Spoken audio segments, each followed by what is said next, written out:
Content warning, this video discusses abusive relationships and gaslighting. If that's something you're sensitive to, I'd suggest you probably don't watch this one.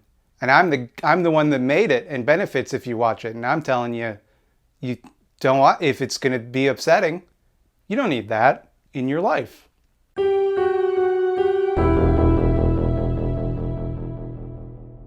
Hey Scaredy Cats, it's me, Scaredy Matt. The Invisible Man was the last movie I saw in theaters before the event. I was kind of surprised at how much I liked it, even though the trailer was amazing, and everyone was telling me, yo Matt, you gotta go see this movie, it's a very good movie, and Elizabeth Moss is, in my opinion, one of the best actors working today. Still, I walked in with some preconceived notions based on the work that I'd seen from the film's writer and director, Leigh Whannell. I've made no secret of the fact that the Insidious and Saw movies are not to my tastes. And I'll admit, I did go into the movie thinking, yeah, it's probably won't be that good. Happily, I was wrong as hell. It was tense, scary, inventive, smart, and Elizabeth Moss's performance was, needless to say, incredible. Do you ever feel like movies just aren't surprising anymore? Like you can just predict what's going to happen beat by beat from hearing the description or seeing the trailer because they give everything away in the trailer?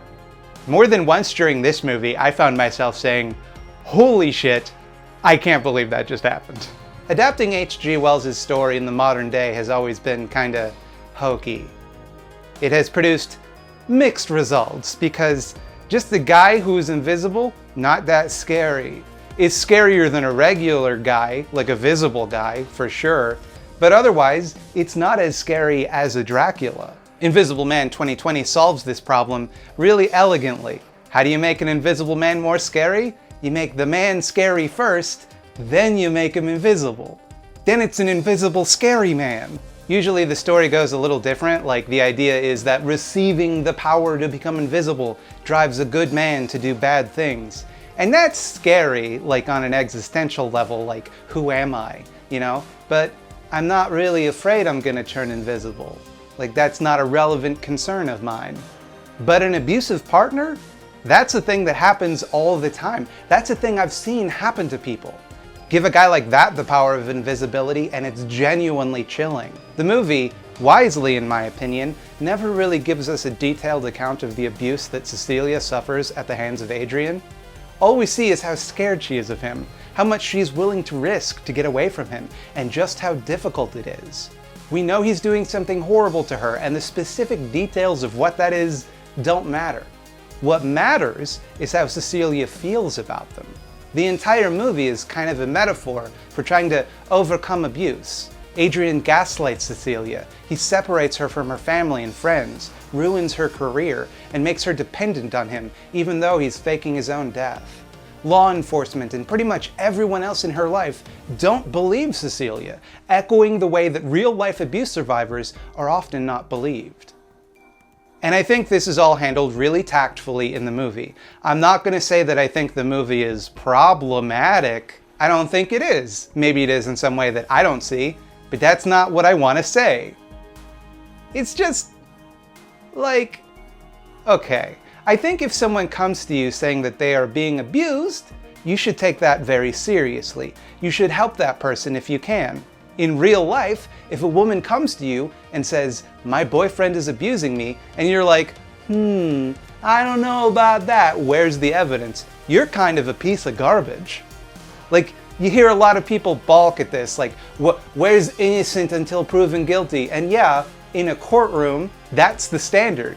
In a conversation, I don't think it's reasonable to suggest that everyone must, at all times, be prepared to offer material evidence of a claim before they're entitled to your sympathy or support. That's ridiculous. Now imagine that same woman comes to you and says, hey, you know that thing you're mad at me about? That wasn't actually me, that's my ex-boyfriend, who has found a way to turn himself invisible and is faking his own death. I think no matter how supportive a person you are, it would be irresponsible to take someone like that at their word. That's the type of thing that an unwell person says, and you could potentially be enabling a delusion by letting that go unchallenged. Hopefully you can hear the people in the downstairs apartment vacuuming. Man, I waited until I thought they were done. And I understand that survivors are often treated like they're crazy when they come forward, but this is someone coming forward with a plausible scenario because it's a thing that happened to them. No matter how much people refuse to believe them, it's plausible. Like, a person can be abused. If someone came forward with a sci-fi story like this, the impulse to not believe them makes perfect logical sense, and that kind of muddies the water of the metaphor a little bit. Now, I understand that I'm taking the movie a little literally here. It's an allegory that doesn't really need to make literal sense to make a point. I get that. I think the movie works. It's just that in this case, the text is kind of at odds with the subtext. Like, if one of the lessons the movie is trying to teach you is believe survivors when they tell you they've been abused, then why make a movie when what's literally happening on screen is everybody believes a woman when she says she's being abused, until the story of her abuse becomes something impossible in the real world, something that it might be dangerous or irresponsible to believe if someone came to you with in real life? Now, full disclosure, I've never been in an abusive relationship. I've been abused, but never by an intimate partner. I don't know if maybe there's some level to this that I'm missing. Maybe instead of being about people not believing survivors, the movie is exploring how people don't respond well to the way that survivors manifest their trauma, for example. I don't know, maybe you could read it that way. Like, the Invisible Man represents the way that the abuse follows Cecilia around. No one else can see it because no one else has experienced that abuse. But also, the Invisible Man kills people, so I don't feel like that's the direction they're going, you know? I just think it's interesting the ways that analogies like this can become kind of weighted down by a literal reading.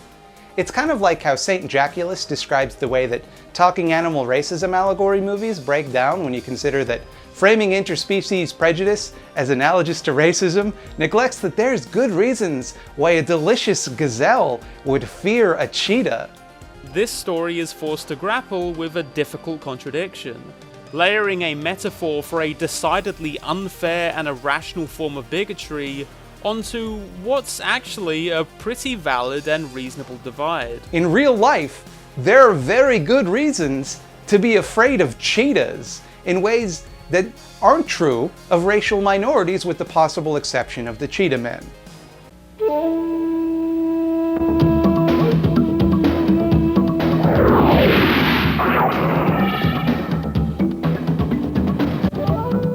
It's risky to talk about serious issues like abusive relationships using fantastical elements, like an Invisible Man.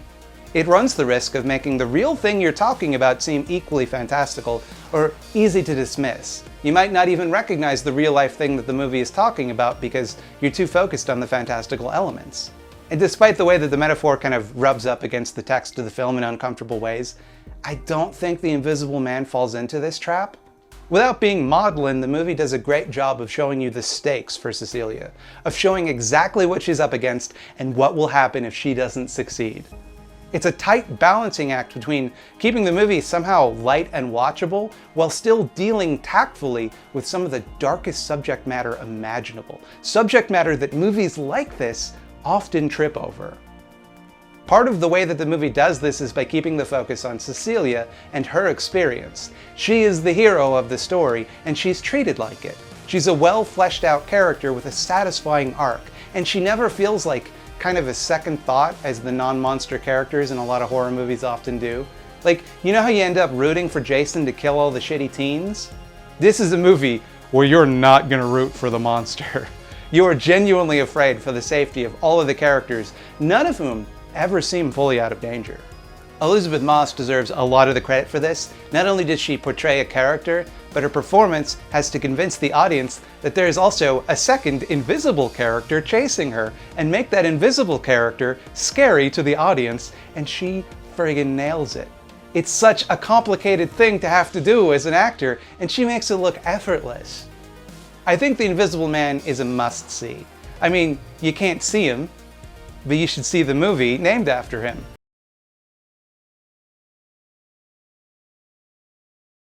Unless, of course, it would be a trauma trigger for you, in which case, don't see it. It's gonna be like that for a lot of people, because it's that kind of movie. But it's very good. I like it a lot. I have no complaints about The Invisible Man. Probably my favorite horror movie of 2020 so far, aside from the scariest movie, which is, of course, Real Life in 2020. Also, I wanted to put in a joke about Ralph Ellison's The Invisible Man, but I haven't read it since university, so I couldn't figure out what to do. But just know that I'm very smart, and I studied literature, and I know that book, and I thought about making a joke about it, but I couldn't find a way. So just know that about me. I'm still very smart. I'm King Smarty Boy. Know that. Thank you for watching my video about The Invisible Man. I hope you could see right through what I was doing. Oof. Please press the like button and subscribe button for me, Matthew.